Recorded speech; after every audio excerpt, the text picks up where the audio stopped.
Hello guys and welcome back to my channel. My name is Tommy, I'm a human nutrition student and researcher at the university. What I do in these videos is to synthesize the classes I have at the university and then I explain and teach you the best and most valuable information you need to know. Today we're going to continue the Physiopathology series of videos and we're going to take a look at the heart and respiratory problems. So let's begin. Starting with pneumopathies. The anatomy of the respiratory system. We have the lungs with 3 right lobes and 2 left lobes. Here we can have the thorax excavatum, which is a sunken chest, or the keeled thorax, a pigeon chest. The breathing phases are the ventilation, when we breathe in. Here we have the concepts of distensibility of the lungs, the flow, and the volume of air. Then we have the diffusion, so from the lungs, from the alveoli to the capillaries of the blood. And here we have the forced vital capacity and, very important, the T-FNO index,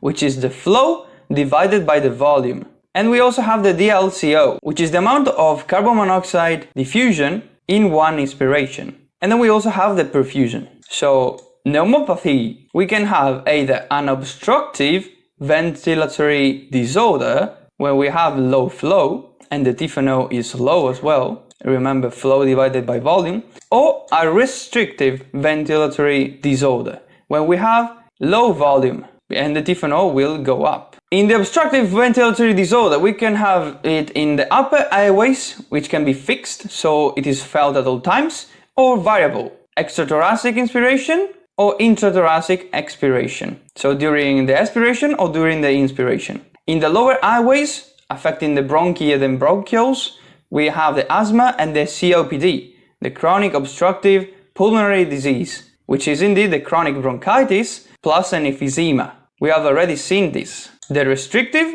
it is a limitation of the lung expansion, the distensibility is affected, and or a decreased lung compliance. The main cause of pneumopathies are tobacco and pollution, and a sign that you may or may not have are the drumstick fingers. Diagnostic using bronchoscopy, spirometry, chest X-ray, and also the pulse oximetry. So what are the actions in the respiratory failure? Concepts. We have the dyspnea, which is the sensation of breathing difficulty, and the cyanosis, which is the bluish discoloration of the skin and the mucous membranes. Diagnosis.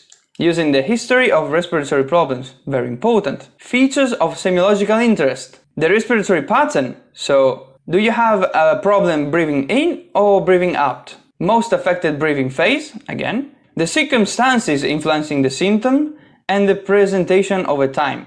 So does it happen in association with something else? When does it start? And a diagnosis based on the arterial blood gas. If we have a pressure of oxygen below 60, the normal ranges are between 85 and 100 millimeters of mercurium, it is a respiratory failure. But also, if we have a pressure of CO2, which in the normal ranges are between 35 and 45 millimeters of mercurium, if they go above 45, we have a respiratory failure because we cannot dissipate the amount of CO2 that starts to build up. And the treatment? So we have phases here.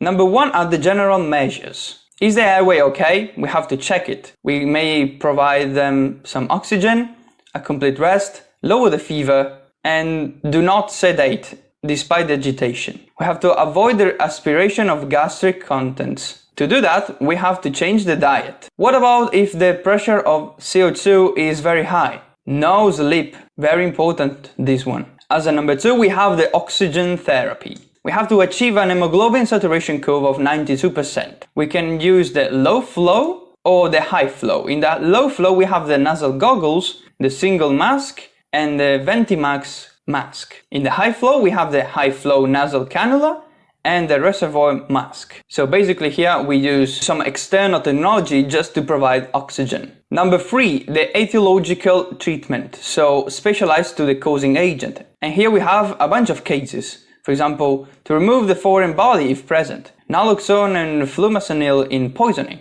drainage of the pleural effusion, drainage of pneumothorax, analgesia and fixation of volar breathing fractures, and also the use of drugs. As a number 4, we have the non-invasive mechanical ventilation. So here we provide the oxygen, but also we help with the ventilation, so with breathing. But it's not invasive yet. Here we use a pressurized air ventilator with a determined amount of oxygen. It is not necessary to sleep or sedate the patient, because it is a mask placed on the patient. They simply put a mask in that helps them breathing. And as number 5, we have the intubation and mechanical ventilation. These are invasive. Sedative or opioid to create a paralysis. And then we have to place an endotracheal tube. And there is also the use of pleural tube with suctioning. And this is used in extreme cases. Now let's take a look at cardiopathies. So we have the cardiomyopathies, which is indeed the coronary heart disease.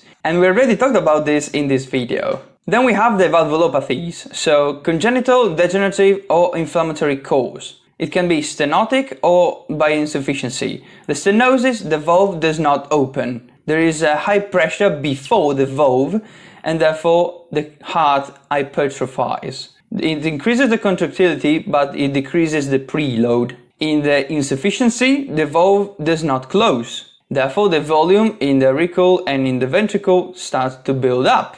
And there is a dilation because of that. So there is a lot of preload, but low contractility. In the pericardium, we can have a pericarditis, a pericardial effusion, or a constrictive pericarditis. And then we can also have arrhythmias. These are heartbeat disturbances, either in the formation or in the conduction of the impulses. So what is the management for an ischemic disease? In the stable angina, we have low symptoms, there is low ischemia, and we have to prevent the death and the progression of other heart diseases. In the basic treatment, we have a healthy lifestyle, lower cardiovascular risk factors, such as junk food and smoking, and then also identify and treat the comorbidities attached. In the medical treatment, we have the use of antiplatelet agents, anti-anginal drugs, such as nitrates, beta blockers, sodium channel blockers, and the ranolazine, but also we can use some statins. And then we have the revascularization phase,